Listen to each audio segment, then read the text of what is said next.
Everybody's just looking for as much joy as they can get, and Christmas music really does it for a lot of people.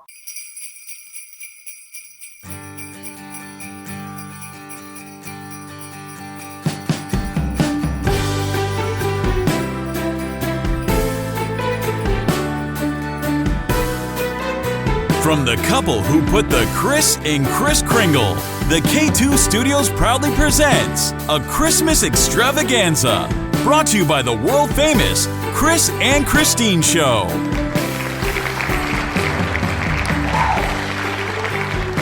Hey, what's happening, everybody? How you guys doing today? You know, I am Kris. And I'm Kristine, and welcome to the 68th episode of the Kris and Kristine Show. Do-do-do-do. And a great old Merry Christmas, Happy Hanukkah, Happy New Year, and Happy Holidays to you. And to all of our podcast listeners, we are so grateful for you. Thank you for bringing joy into our lives this holiday season, as well as the rest of the year. Thank you so very much. We really appreciate you joining us today on this Merry Christmas, Happy Holiday journey.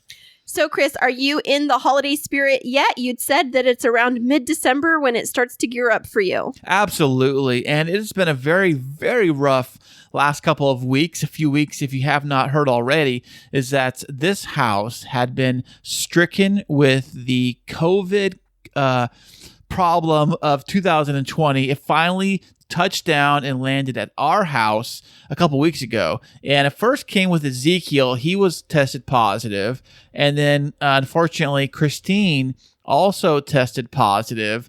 And because Kristine tested positive and we are all living in the same house being quarantined, unfortunately, sad to say, the COVID finally got its way to me. The star of the show. So I was also stricken with the illness of the COVID-19 plague. Yeah, and, the pandemic. The pandemic. So I was actually hit with it too. And because I was hit and because we were all hit, we were all under a lockdown for a while now. Yeah, we definitely were. And we're just starting to emerge from it. And unfortunately, the virus, while Kris had some mild symptoms and Ezekiel had no symptoms, I was pretty ill, right, Kris? Yeah, Kristine actually had an incident. She did go to the hospital, and she was rushed over to the hospital by the paramedics because she thought she couldn't breathe, and she was doing very, very poorly, throwing up, vomiting, all that gross stuff. And thanks. Well, I know it was gross. So they rushed her over there, and they gave her an IV, checked her vitals, and I guess They gave me a bunch of medicine. Right, a whole bunch of meds to take care of her nausea. And then they kicked me out of there. I said, get out of here. We need real people that are sick. Well, actually, it was because I'm immunocompromised, and I've mentioned that before, and I'm sure you can hear it a little bit in my voice that it's still lingering around, that it was safer for me to be at home recovering because I was able to breathe enough and I was getting good oxygen levels, and they gave me enough to open my airways that they said it's actually safer for me to not be in the hospital. And it's such a crazy time in our world that we've come to where it's safer for you to be at home than at the hospital when you have a weak immune system like me. Right. And they're also pretty short on hospital beds from what I've been told, reading the news lately, that the numbers keep going down. And that's why the state has been on lockdown. And it's why the restaurants and everyone's throwing a big fit about that, because they're closing restaurants and closing businesses down left and right. It's been a very difficult time to get into the holiday spirit. So if you've got more than your normal share of the holiday blues, you're not alone. We know that it's been hitting a lot of people this year. And so we're hoping that we can help to get you through the holiday season with a little bit of fun and hope and joy, because we've made it through. We know that not everybody has, and we don't mean to downplay that. But today, I'm very thankful for the breath in my lungs and to have the love of my family here. And we're being extra careful, right, Kris? Absolutely. And we, like I said, we've been on lockdown for the last 2 or 3 weeks. 3.5 weeks. Yeah, 3.5 weeks. And last week we were both very, very sick. And so last episode, if you might remember, was a podcast rewind that we did from an earlier episode. We plugged in there for you guys just to give you guys something so we don't leave you high and dry. But we are back live this week. Both of us are here together to bring to you this Christmas extravaganza. Yes, definitely. We have a great show lined up, but Before we get into that, Chris, I would love to hear from you what some of your favorite Christmas traditions are. For me, Christmas traditions really have been, like, I guess, getting all the kids around the Christmas tree and opening presents. And because of my schedule with work, I have to work 24/7, 365, no matter what day it is. So I don't usually get the typical, like, Christmas off like most people do. So if I have to work on Christmas, I got to work on Christmas. So what we usually do is I would have the kids come over on my nearest available day off around Christmas. So it wasn't exactly on that day. So whatever, say the day after or whatever it was. And then we have the kids over then, and then we would do the Christmas presents exchange, and my parents would come over, and we'd have like a big dinner and a big hangout, and I really enjoyed that stuff. And then of course the lights and the fireplace going. I love having the fireplace going and watching Christmas movies. Not to say you love those Hallmark movies. Oh my goodness, you've probably seen every single Hallmark movie they've ever invented. Twice. Actually, some of them have come on 3 times. That's, I really heated. My doctor took me off of work until the new year because I really need that time to recover. This is about as active as I am today. This is the most I've done for weeks. But my doctor said that I had to be pretty much on bed rest for several weeks. And so that included me sitting in bed or on the living room couch watching Netflix Christmas movies. And I love, not Netflix, Hallmark Channel Christmas movies. There you go, yeah. And I love Hallmark Channel. You know what's funny is that I always ask you, who's the bad guy in this movie? You say there's no bad guy.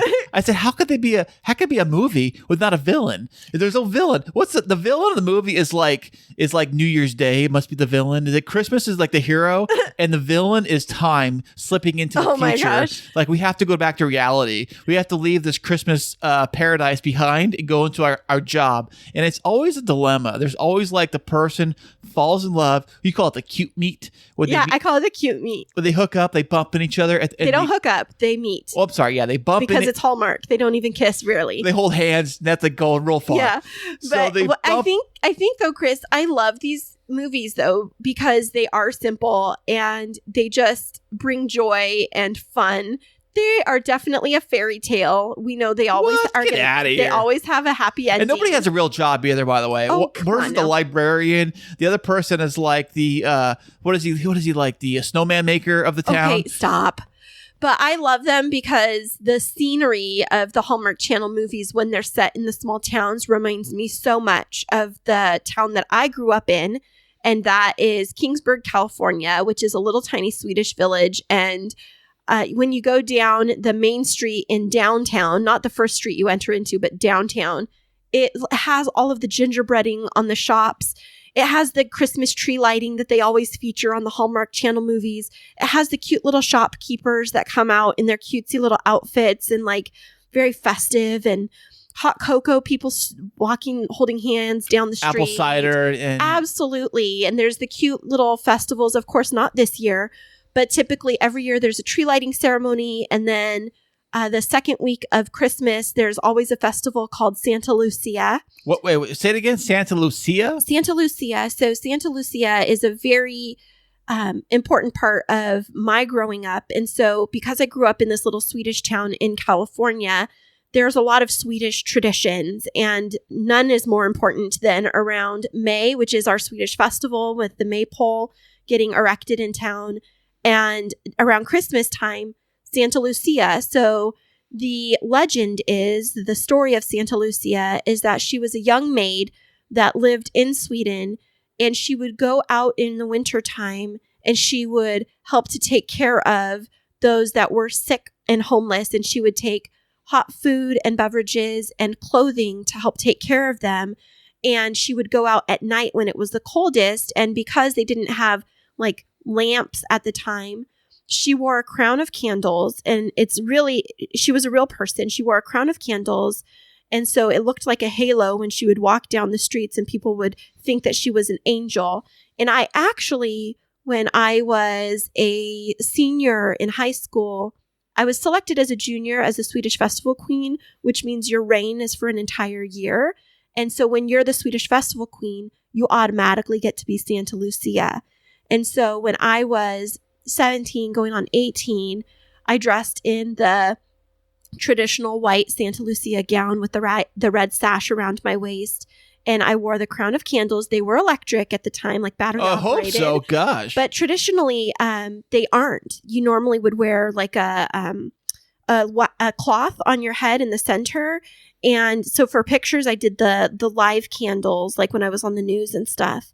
And but for the real parade, I had the battery operated ones, and you have a whole court of maidens. So it's like 10 to 15 young women. You're like entourage, your crew, Yeah. right? It's really a beautiful festival, and it really is something out of a Hallmark movie. And you know what? Maybe after I graduate, I'll write a script about my town. There you go. You should, and sell it to Hallmark. I you know? should. They would love it. Oh my gosh, What they'd are eat some it of up. what are some of the towns' names in the Hallmark movies? They're like oddball names. Do you remember what they're called? Okay, so the one yesterday is Cookie Jar. Cookie Jar is the name of a town. Yeah, Christmas Town is another one. Oh, what? That's very original. Another one was like Clausville. Clausville. Mm-hmm. Who's And the then mayor there's like of Clausville? there's a lot of like pine valleys and cedar pines and like the town of Christmas Tree or Evergreen. Evergreen. Evergreen. What's another one that I just saw recently? Oh, it was so funny. What was it? Like, I don't know, Candelabra or something. There They're you very go. cliche. But there was one, and it was called Kentsbury. Canterbury. And huh? it made me think of Kingsburg, my Of course. hometown. Yes, very similar. Right. But I could totally write a script, honey. But I love my small town home Christmas traditions. And for me, it just doesn't always feel like Christmas if I don't get a trip back home and drink mom's homemade apple cider and make Christmas cookies. Well, it is Christmas week this week, and Merry Christmas to everybody. And I hope that, I know 2020 has not been the most ideal year for Christmas and for gatherings and things like that. In fact, the state and the governor, they actually want us to skip out on Christmas and cancel it. And to that, I say, poo-poo, no. We're not Well, doing I that. mean, I think that everybody needs to be very careful how they celebrate because as our recent circumstances have showed to us, it can be very dangerous. Well, that is very true, and I think we've had COVID, we've had firsthand experiences with it, and for us personally, it's affected everybody a little differently. What you found out, because Ezekiel had no symptoms at all, and I thought I personally was going to skate by with no symptoms, but then I finally caught a cold, and that's when my symptoms felt like a sinus cold kind of thing is what it felt like for me. And then I got the extreme where we thought that I wasn't going to make it, and so right. it was very scary. But with all that being said, the holidays affect all of us in different ways. And this week's guest is going to share with us some options for how to get through the holidays and to find some joy. And if you can't find your joy, how to get some professional help to make sure that you take care of your mental wellness. Right, Chris? That's right. And we will have her on the show right after this. Hey there, K2 crew. We love having you as our loyal listeners. To keep up to date with what's happening behind the scenes, check us out on social media. Yeah, you can find us on Instagram and Twitter. And don't forget to follow our Facebook page. Yeah, tag us in your favorite fun stories, and guess what? You might just end up on the show. Ooh. Say, Christine, have you finished all that Christmas shopping yet? I actually have. I went a little overboard this year, Chris, and that's because I visited Fanatics. Fanatics is the world's largest collection of official fan gear from all the leagues, teams, and players that you love. And if you love this show and are looking to buy, say, a new jersey, sweatshirt, or hat, you can support us by going to podgo.co/fanatics and get 25% off your next order. That's podgo.co/fanatics. So check out Fanatics for your officially licensed everything. And welcome back, everybody. And today we have a very special treat. We have tried to get this guest on the show multiple times. Yes, we have. She is a mental health counselor, president and founder of Heart and Solutions, an author, a public speaker, and like us, she's also a fellow podcaster. Please welcome to the show, Julie Johnson.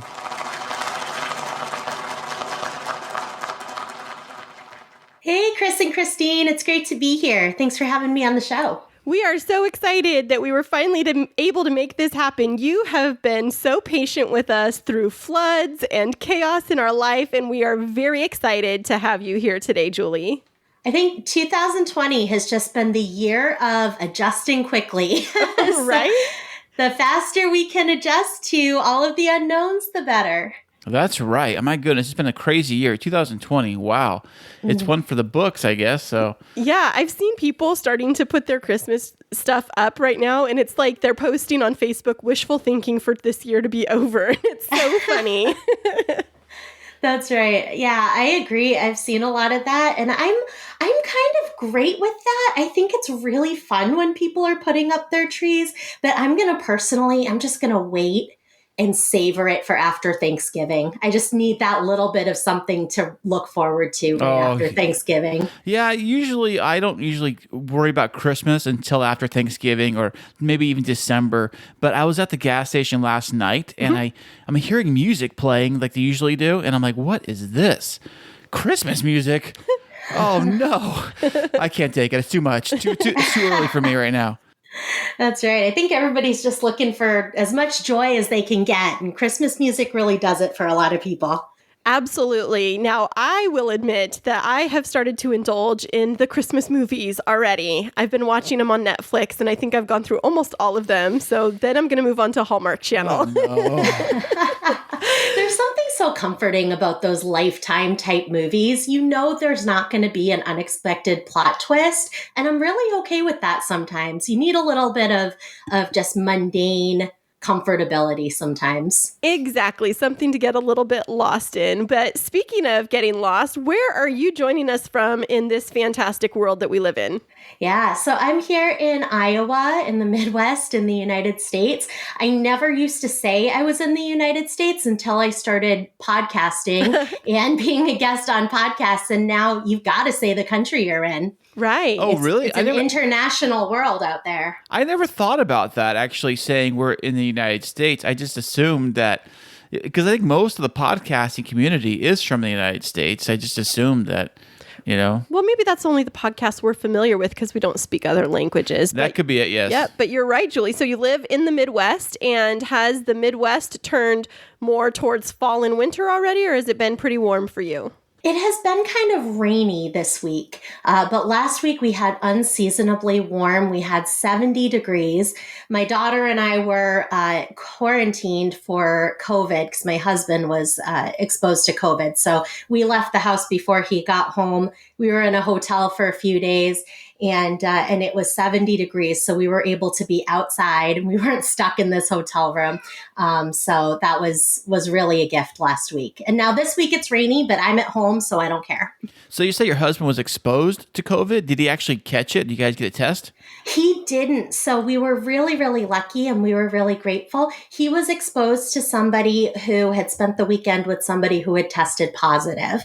And so that person got a test. We left the house as soon as he found out. And so we didn't have any exposure to him. And then the person that he had been in contact with, that person got a test. 5 days later, we got the results and it was negative. So we said, great, we're coming home. Well, that's good. Yeah, that's great news because, we're just trying to limit the spread. But that was great that you all knew that he had some contact so that you and your daughter could definitely be in a safe place. I think in most cases, people don't get that heads up that there's been a contact, and that's really challenging. So we were really grateful that we had that heads up.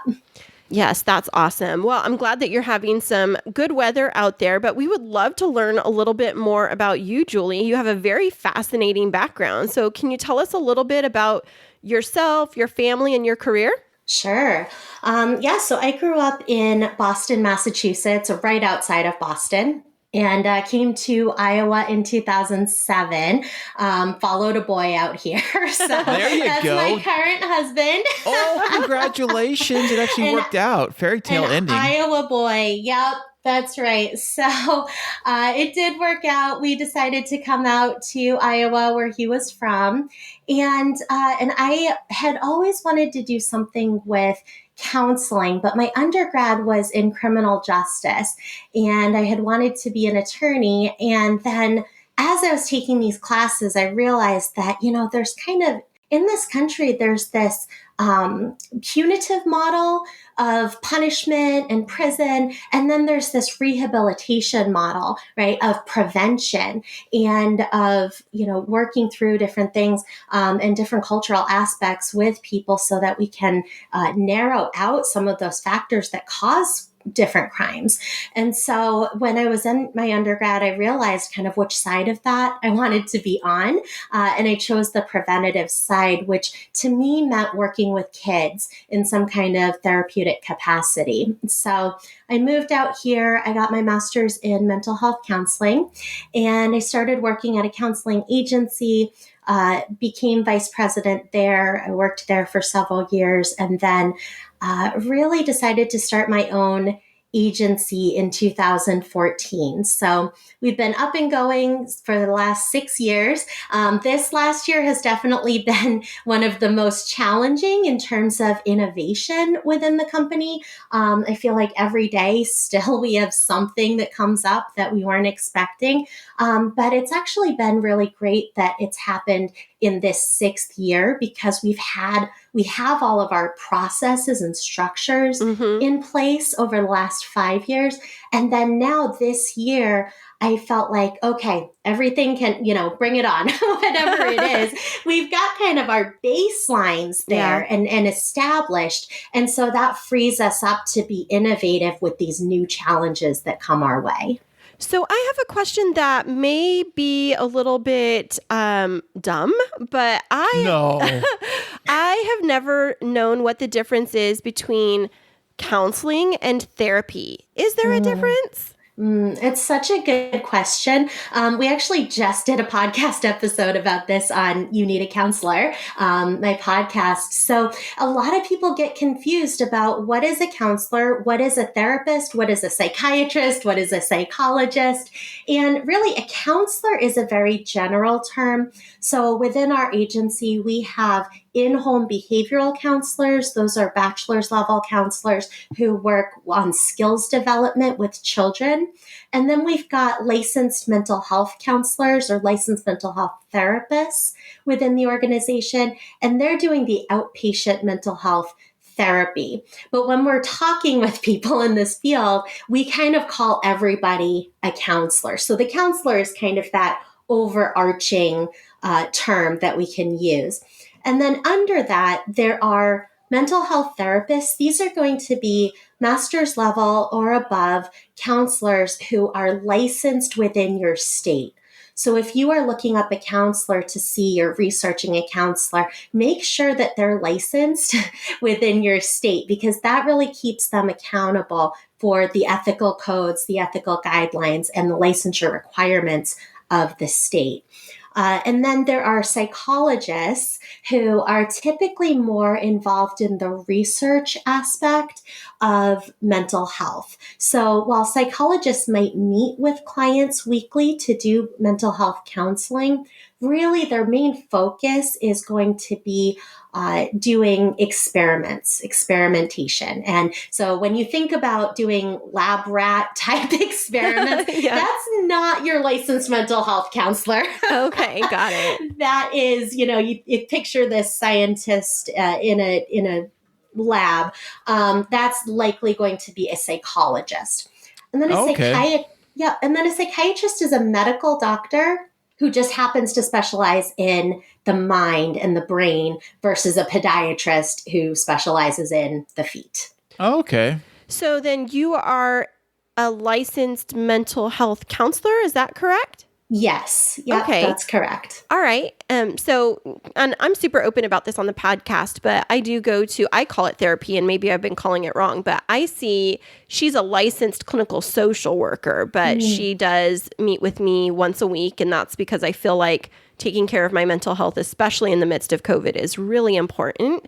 But is that considered therapy or counseling? It is. Yeah. That would be considered both. So counseling being that overarching term. And then a licensed social worker is eligible to do mental health counseling. Got it. Here in Iowa, there's kind of 3 facets. There's our licensed social workers, there's our licensed mental health counselors, and then there's our licensed marriage and family therapists. Okay. And all of them are licensed within the state. It's just different boards that oversee them. And every state calls them something different. Can they be interchangeable? Can you go to one for one and one for the other? Or do you have to only go to the family and licensed therapist for family problems? You couldn't go to another one?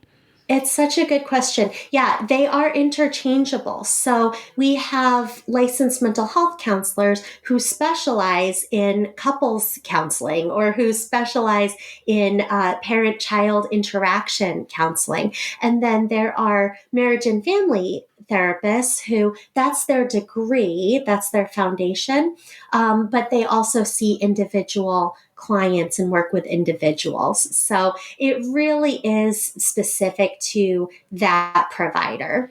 That really helps make a lot of sense to me because I know when I was first searching for a therapist or somebody to support my mental health a couple of years ago, my insurance gives me this list of people and you go through online and it's like somebody's a psychologist, somebody's a social worker, somebody's a licensed marriage and family therapist. And I'm like, does this mean that one's better than the other? But they all had different specialties and like different combinations of specialties. And so I know for me, I had to find somebody that was a good communication fit for me, somebody that I felt super comfortable with, because even if they have all the right qualifications, just picking a random therapist or counselor isn't necessarily the right approach. Am I right? That's absolutely right. And it sounds like you really did that work up front of kind of vetting these different counselor options that you had. And that's so important because so often people will kind of pick one and go to that person and then they don't feel comfortable or they don't feel like it's a good fit. And then they stop counseling altogether. So it sounds like you did a really great job. And this is really what we encourage people to do is go out and vet these different counselors because there's no possible way that every counselor is going to be a good fit for you. And as a counselor, we know that not everybody is going to vibe with our style either. And so it's just really about finding that right fit because at the end of the day, every counselor, whether they're a social worker or a psychologist or a psychiatrist, they're all humans, right? They're all people. And Right. so you can teach different interventions to 100 counselors, and they're all going to use that intervention in a different way because they're still human beings. And the main tool, the main necessity of a counseling relationship is that it be authentic. And in order for it to be an authentic relationship, that counselor really does need to bring who they are to that session. So, Julie, being that it is the year 2020, and being that it is a lot of people are cooped up at home, they're supposed to be, not that they are. And with that, do you see business booming with the therapy in general? We saw a really sharp decline at the start of this pandemic. And since maybe September, we've seen a very, very sharp incline Right. in new referrals. So I think what happened when the pandemic came, everybody felt kind of unprepared. And all of our routines were so severely broken. The supports that we typically had, even people who had been in counseling weekly for years and years, because all of our routines were so disrupted, we had to start basically from the ground up, a lot of us, Right. in building our new lives, what our weeks looked like. And so a lot of that interfered with a lot of people's counseling. But I feel like I've seen just here lately, a lot of people who went, 3 months without it or 6 months without it, kind of coming back into the flow of it because I think that now over the summer, we kind of thought, okay, it's going to get better. It's going to be better by Thanksgiving. It's going to be better by Christmas. Right. It's going to be, kind of just kept that can kicking down the road. And we thought, I think a lot of people thought, that this was kind of temporary. I think that now in the fall, as the season changes, I think that it's kind of sinking in for more of us that this is not temporary, that we really need to have a new normal. And in this new normal, it kind of doesn't feel like we're on vacation from our life anymore, right? It's Right. kind of like we got to build these structures back into our weekly lives. And so we have seen a huge increase in counseling services. When school started, the schools really did a great job in identifying students who had had a really hard time over the summer.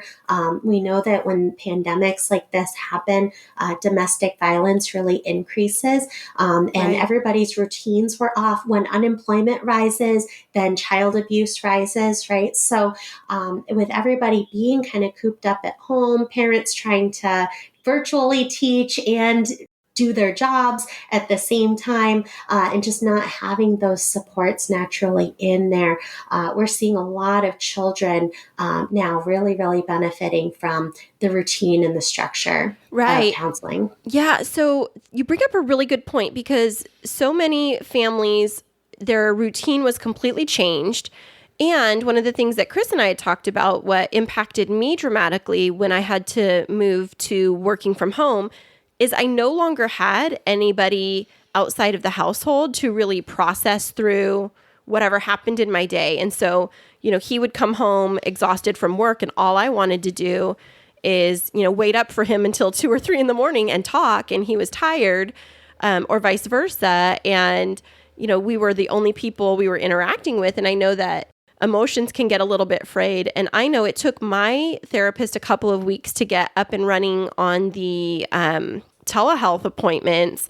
And I was so grateful when she reached out she called me and let me know. I was like, yes, how quickly can I get in? And I know in those early weeks, part of it was just me being able to have somebody to talk to and vent with and process through things with. And now at this point, as we're further along in the pandemic, she's really helping me to lift up out of, just being in the day-to-day and see things in a healthier perspective. So I'm a huge advocate for it. So thank you for sharing a little bit about your background. We're going to dig into that more in a little bit, but I know that you have some other interests and hobbies. Did I hear something about you being an expert in decluttering? Yeah, I think as far as we can ever kind of reach expert level in decluttering, I feel like I often refer to decluttering or the decluttering process as like a toilet, right? Because there's always going to be new things coming into my house, and I need to have a process by which I can move all of that stuff through and out of my house again. And so sometimes people think, I get to this point in decluttering and then everything's just going to be, calm in my house and I'm going to have minimal things for the rest of my life. But what I'm finding is that it's a lifelong process of learning about ourselves, which has been really, really great. But just like a toilet, right? We have to keep flushing it. Right. We have to keep getting stuff out of our homes and out of our lives to make room for other things. So yeah, I teach some decluttering workshops, and those have been just really, really fun for me because, when I go through my own home, everything in this house is personal to me. It's in here for a reason. But when I go through other people's homes, I'm invited when I go in. But when I go in there to do this and kind of guide people through this, or when I do workshops, it's really helpful to me to hear these stories. And I think a lot of times it's kind of like counseling. Counseling is kind of like the decluttering process, but with emotions and thoughts and feelings that don't serve us. And so if we've got our counselor weekly, it's like we get to all of that input that's coming in. We now have a system and a process for processing out what doesn't serve us anymore. And minimalism and decluttering is really the same thing, but with physical items. Okay, I have to jump in here and ask you a question because Chris and I have seen lots of episodes of the show Hoarders.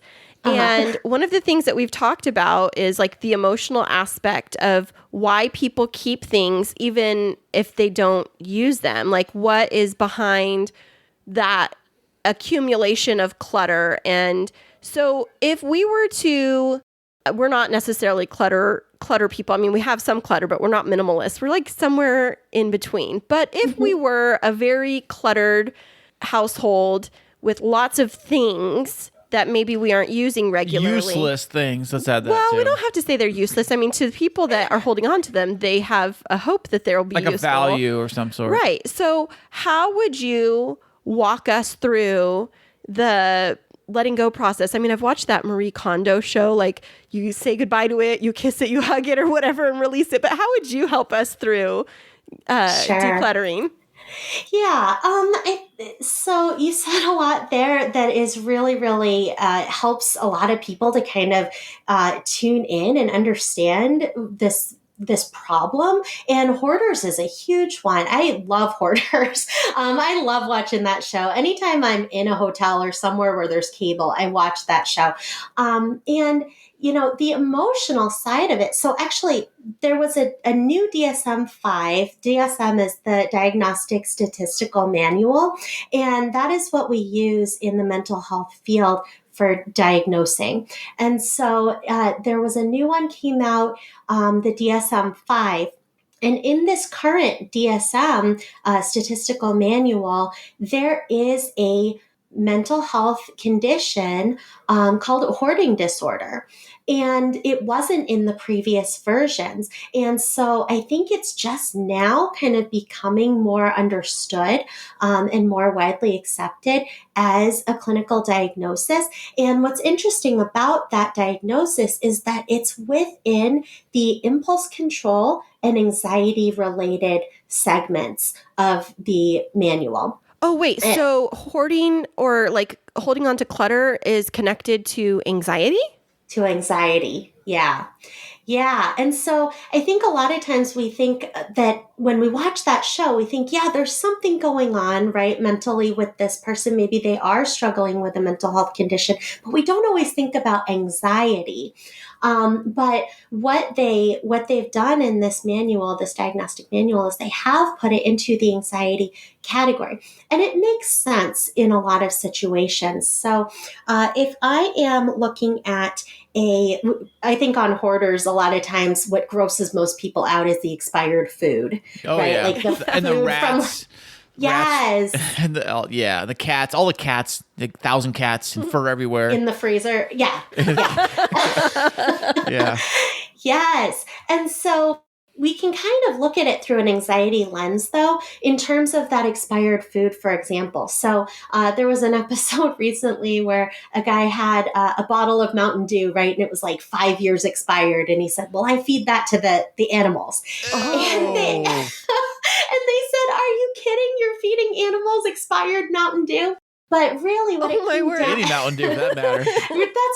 That's right. And so what it really came down to, or what it comes down to, even for a lot of us, even for me, is that when I'm holding an item in my hand, where the anxiety can sometimes come in is, well, what happens if I let this go and then I need it later? Yep. And especially with, on Hoarders, we see this with the food items.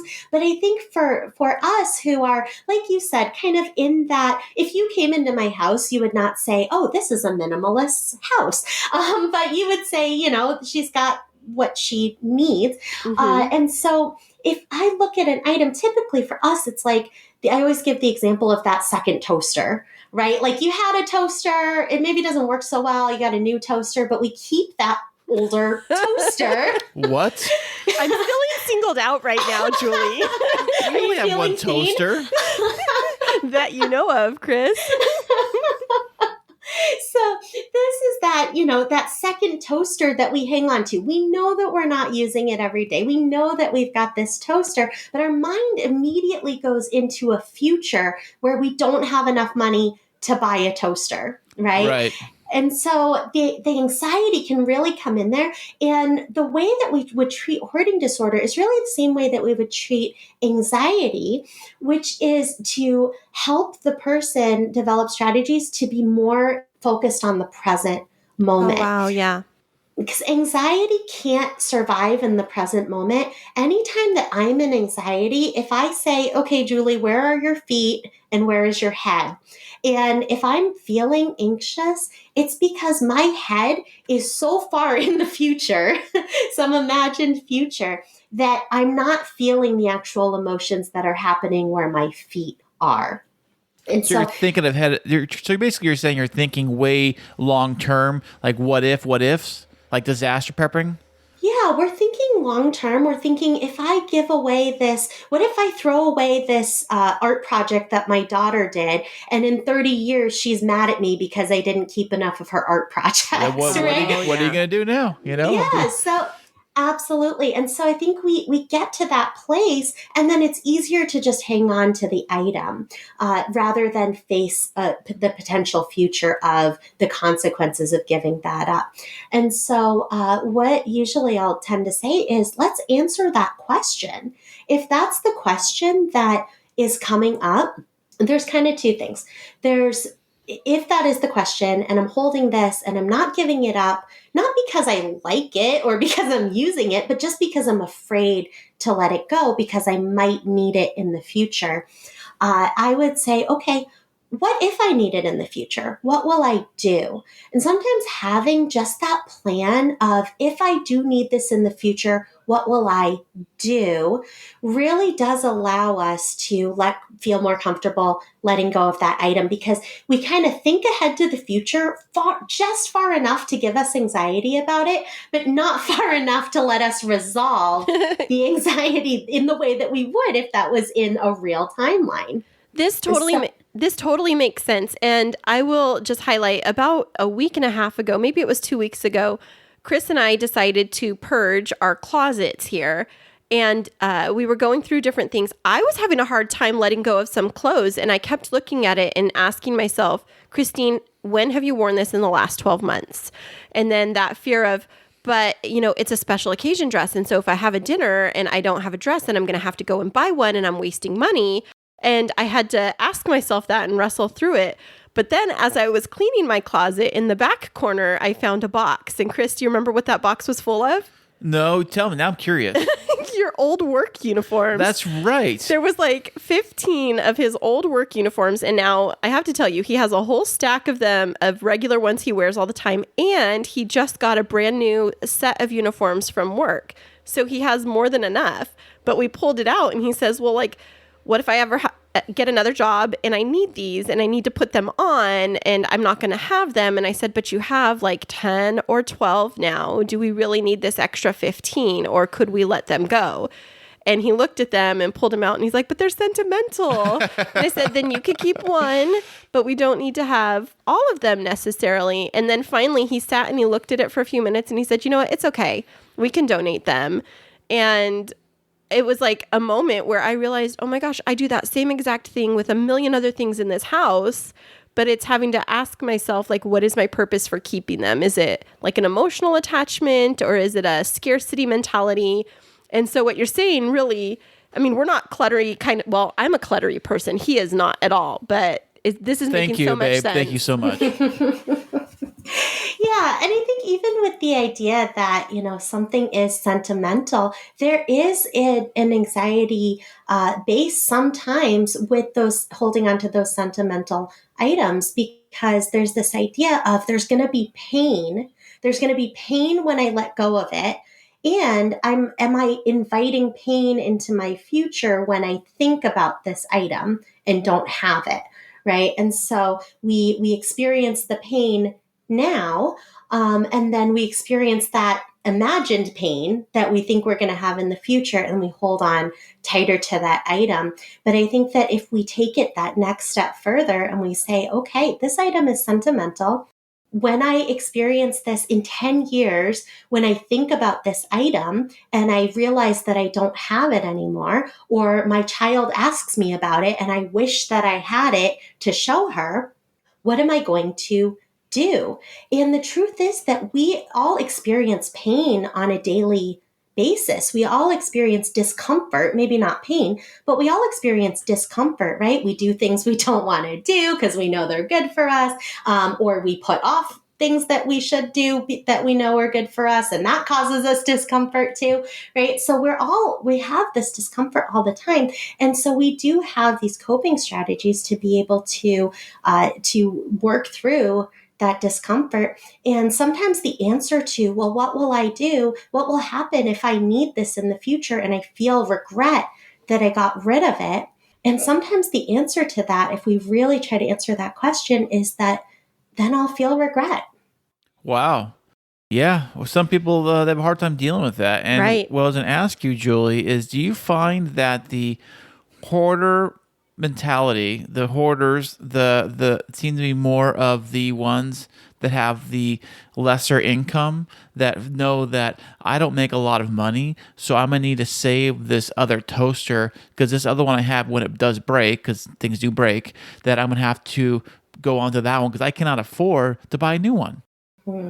Yeah, I think it all really comes down to, it's such a great question, because I think that that's sometimes something that comes through our head, no matter what our income is. If we've got anxiety about money or resources or scarcity, we're going to have that no matter what our income is. And so if we've got, I think a big part of it really depends on, like, what are we relying on to get our needs met?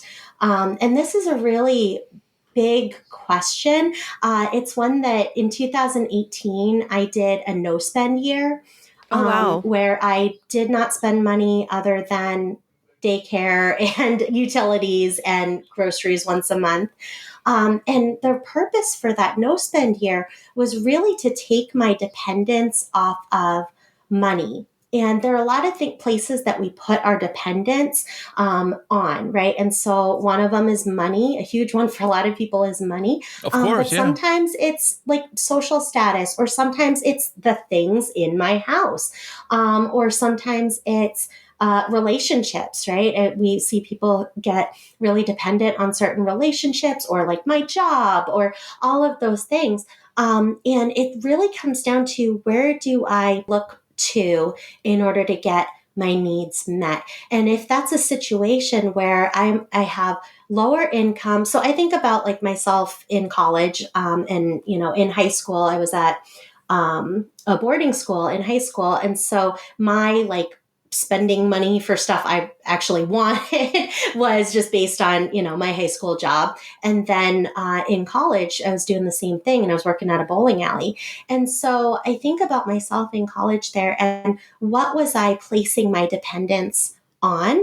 And actually, I remember that at that time, I really wasn't placing my dependence on money because I didn't have any.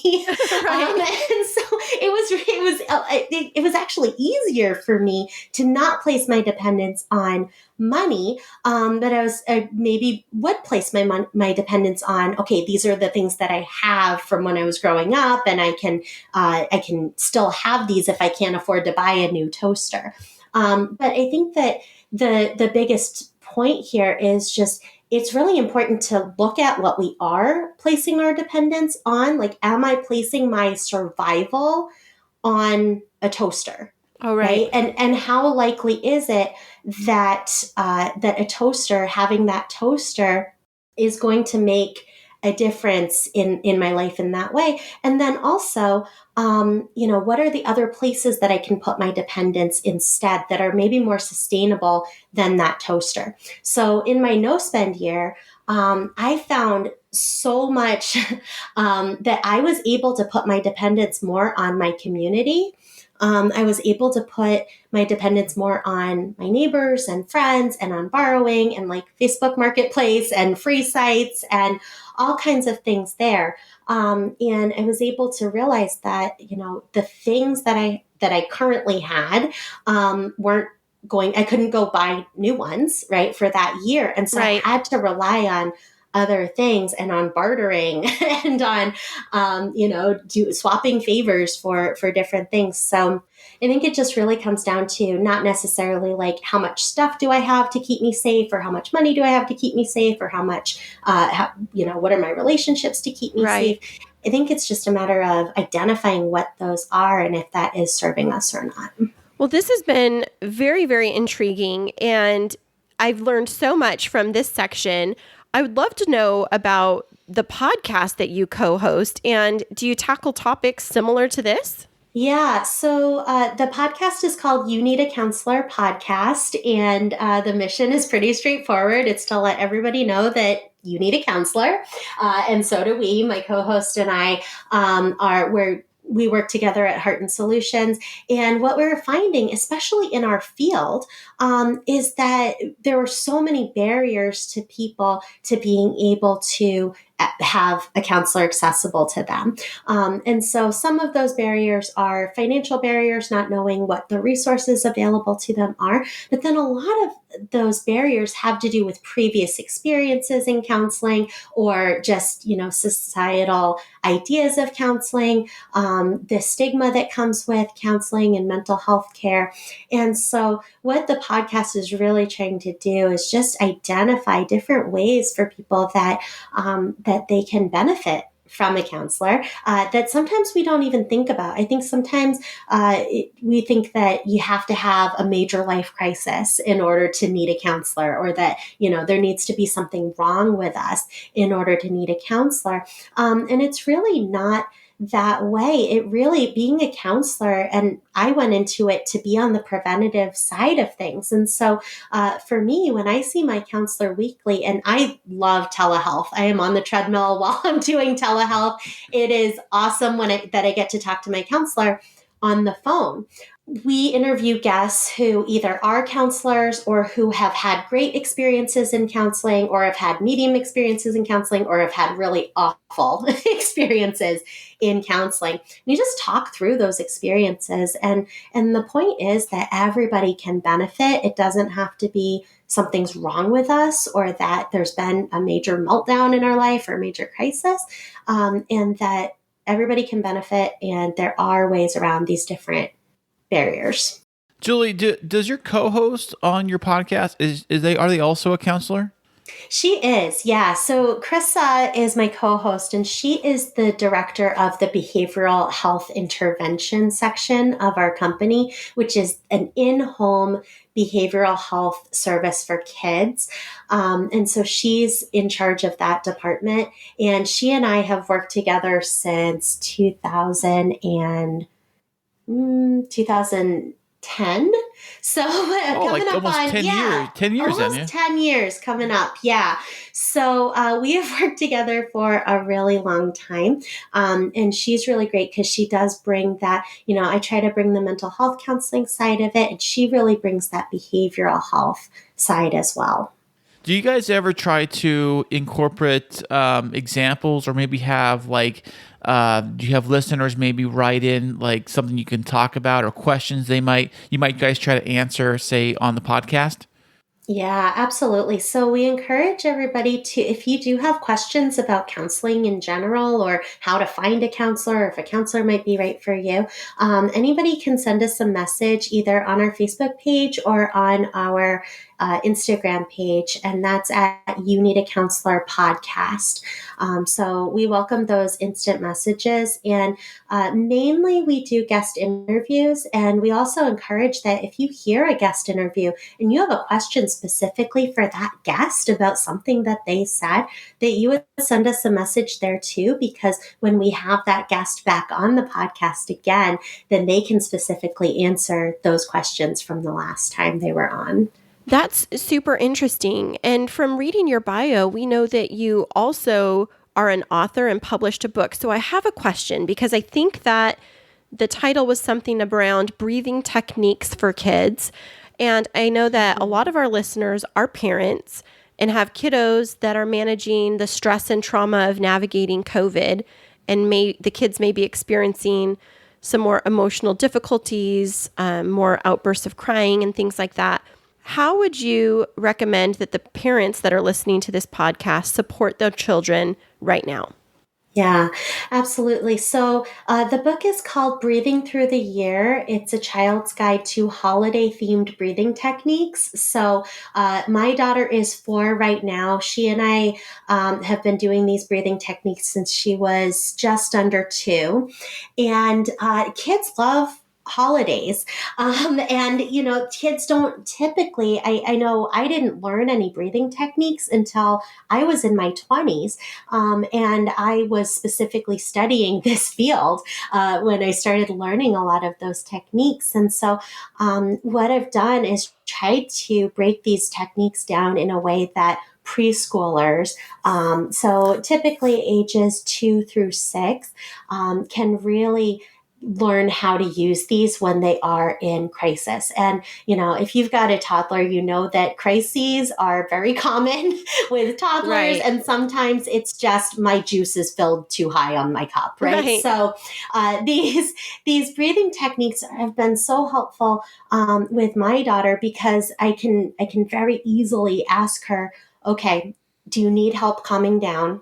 And then she'll say yes or no. If she's not ready to calm down, then I let her be until she is.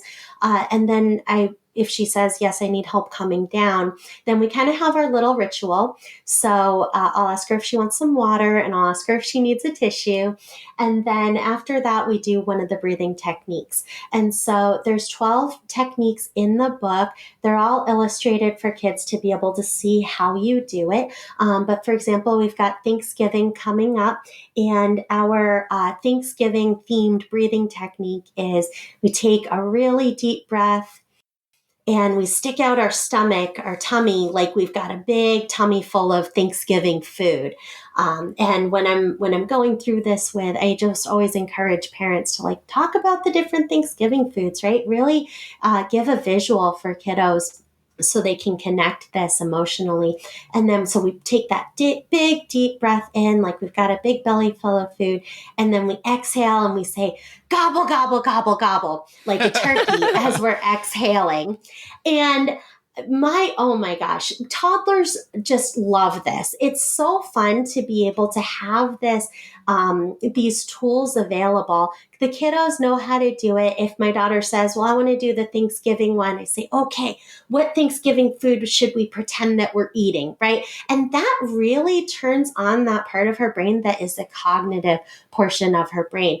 That cognitive portion is not developed because she's 4. And so we are developing it as we go.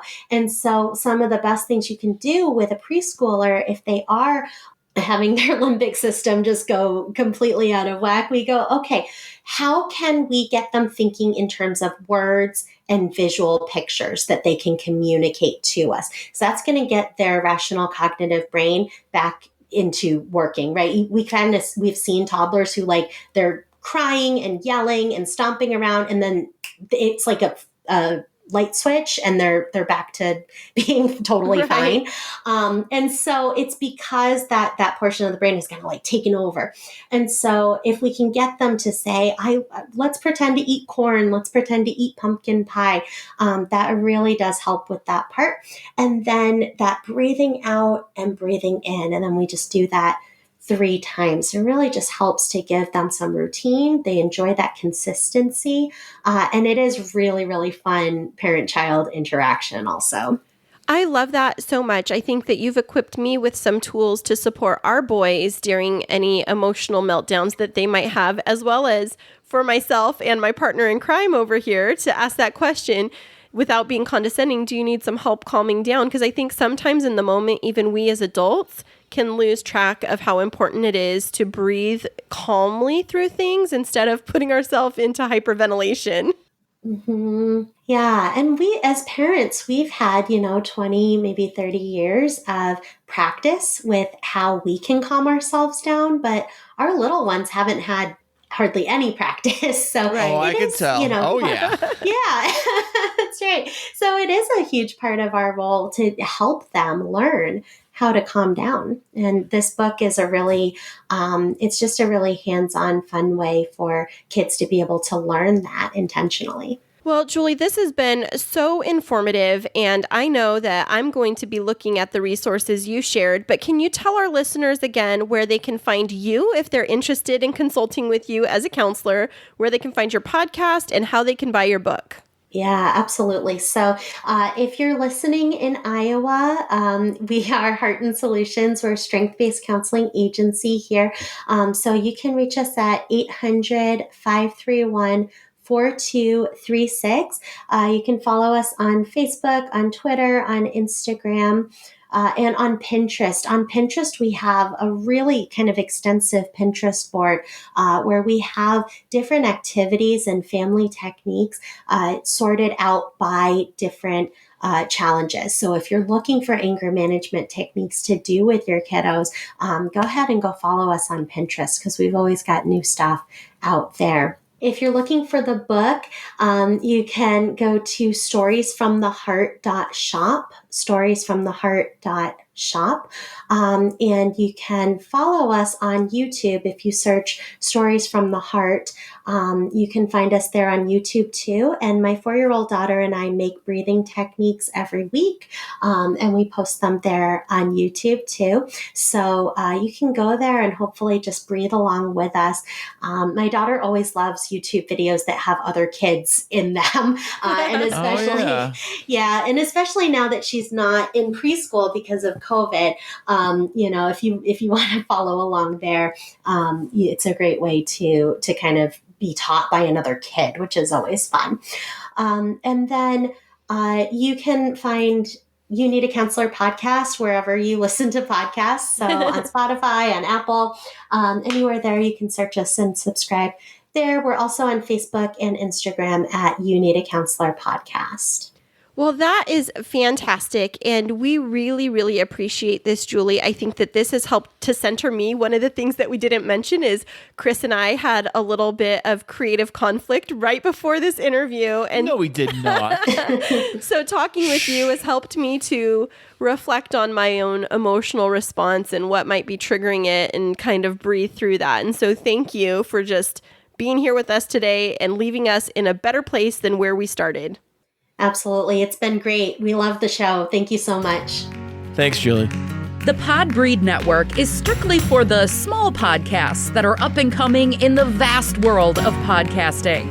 Podbreed is made up of many diverse podcasts coming together to achieve the same goal of being the best damn podcast network on the planet. Find out more at podbreed.com. That was actually pretty cool to actually be able to finally, after so long, get Julie on the show. Yeah, I agree. And I really loved chatting with her and helping to break down the stigma for people trying to get mental health support, because I think that sometimes it's hard for people to ask for help. Oh, I know. I have a hard time asking for help. You know this. I mean, I know. And we've talked a lot about it. Like, what are the things holding you back from getting counseling or whatever? And I think that there is a certain kind of a stigma if people allow there to be, but there doesn't have to be, right? Absolutely. Julie, she was great. She was fantastic. And, it helped me to reflect on my journey through getting help and mental health support. And it brings us to an exciting announcement of what's going to be happening in our household this summer. What's happening? This summer coming up, as in 2021, as in next year, yes, we are going to actually bring in a new member of the family. We are. And Christine is not pregnant. No, not possible. Baby Factory's closed. What?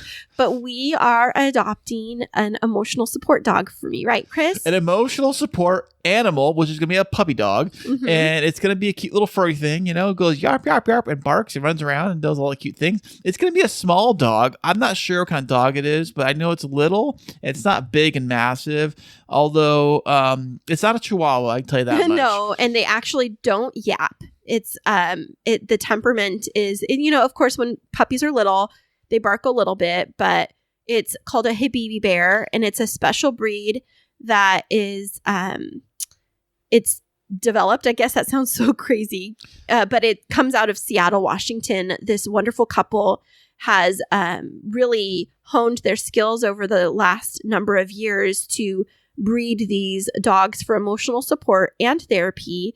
And especially with me finishing school and lots of changes and everything that's happened amidst COVID, it's something that I share pretty openly, is that I've struggled with anxiety, right, Chris? Oh yeah, you have. I think a little of it. I think we all have a little bit, here and there.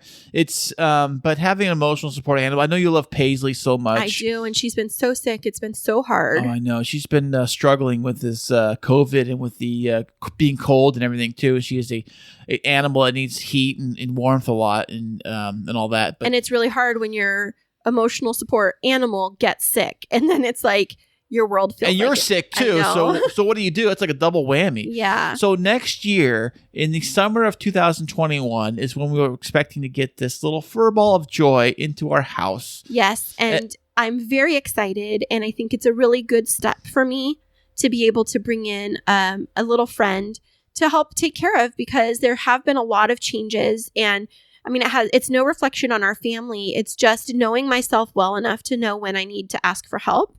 And therapy has been really good for me, but also knowing that having a little companion with me to help calm me down could be really good also. That's right. I love little companions. I love little dogs, and I love, here boy, come here. Oh God, there's a good boy. Oh, he's a good boy. Wait, first off, is it gonna be a boy or a girl? A girl. Can you pick which one you want? Yeah. Oh, you can? You just do whatever? I was reading, I have like a whole lot of materials I was reading up until like almost 1:00 this morning, and like all of the different supplies to get for her, and we'll get to pick, and there's like different colors and things like that.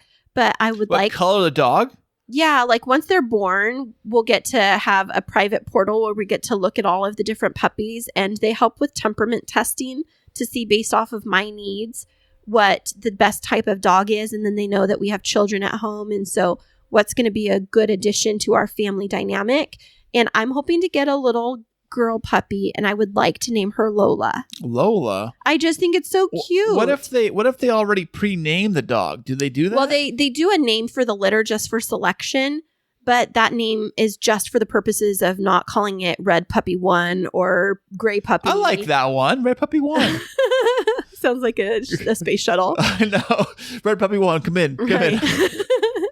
But I really loved having Julie on the show this week, and it's just helped me to reflect on how I can take the best care of myself during the holidays too. And speaking of being Christmas this week, everybody opening up those new Christmas presents we all got each other. Right. And what do you do with the old ones instead of let them stockpile in your closet or around your house from the previous year and the previous year? And here's start getting a little hoarding Yeah. happening. And we did talk about that, and that was great. Right. And I loved being able to chat about how we can successfully declutter our households. And it's helped me too. I think I've tidied up a few things, but being sick, it's been a little bit hard.